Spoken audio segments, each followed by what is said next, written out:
यही चैत के महीना राम जी के भइले जनमवा।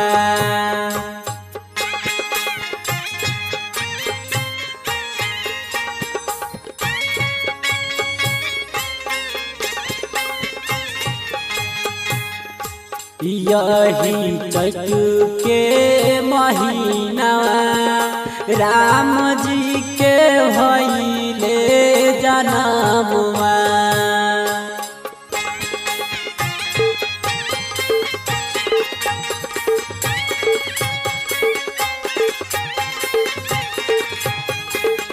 यही चैत के महीना राम जी के भइले जनमवा।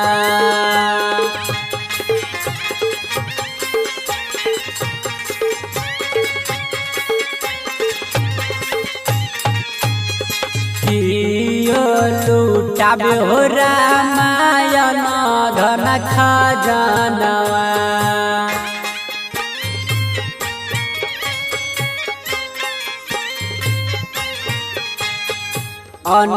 धन खजाना रामायण धन खजानवा।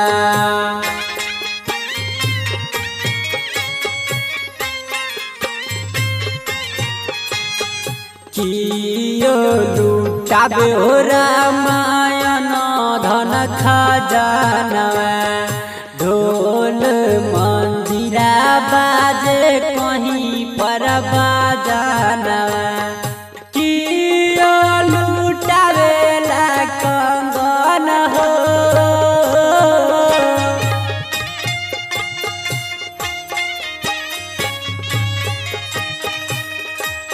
रामा। कियो लुटावेला कंगन हो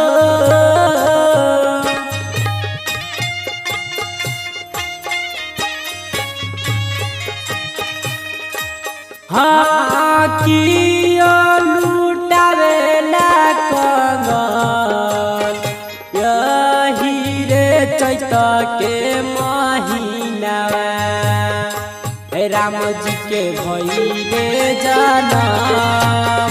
यही रे चैत के महीना राम जी के भइले जनम। यही रे चैत के महीना राम जी के भइले जनम। ले चैत के महीना राजा लुटाबे हो रामायण धन खजानवा।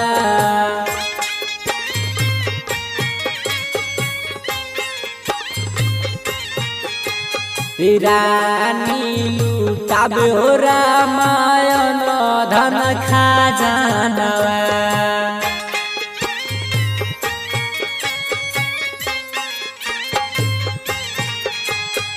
राजा लुटाबे हो रामायण धन खजानवा।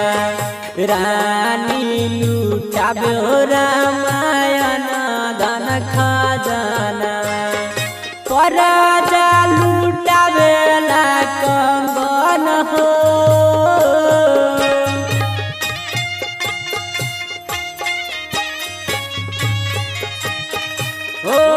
रामा। राजा लुटावेला कंगन हो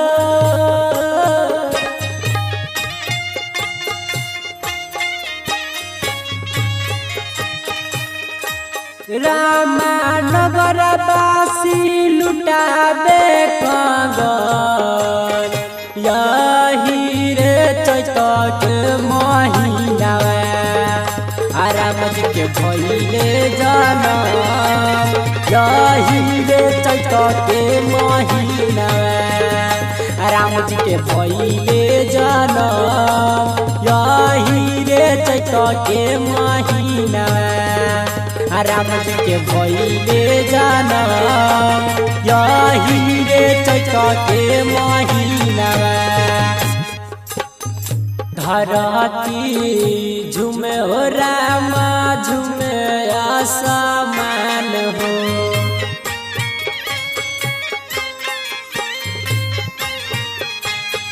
तीनों लोक झूमे हो रामा सब भगवान हो।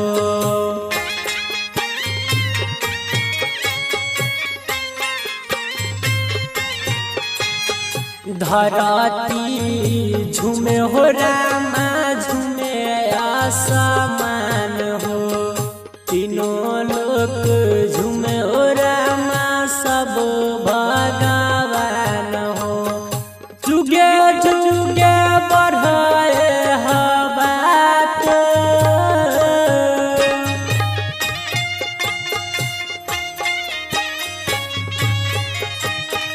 ओ रामा जुगे जुगे बढ़े हवात।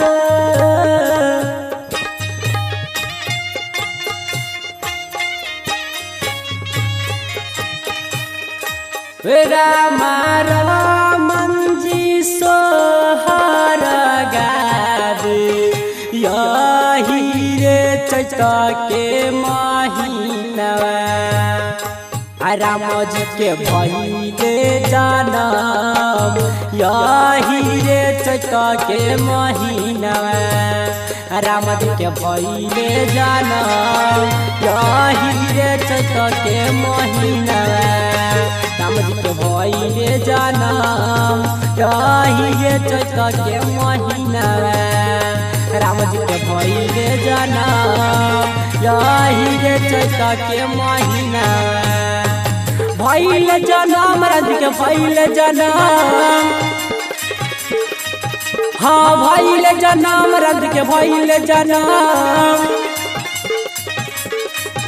भइले जनम राम जी के भइले जनम यही रे चैत के महीना। राम जी के भइले जनम यही रे चैत के महीना। राम जी के भइले जनम यही रे चैत के महीना। राम जी के भइले जनम यही रे चैत के महीना। राम जी के भइले जनम यही रे चैत के महीना। राम जी के भइले जनम यही रे चैत के महीना। राम जी के भइले जनम यही रे चैत के महीनवा। राम जी के भइले जनम यही रे चैत के महीनवा। राम जी के भइले जनम यही रे चैत के महीनवा।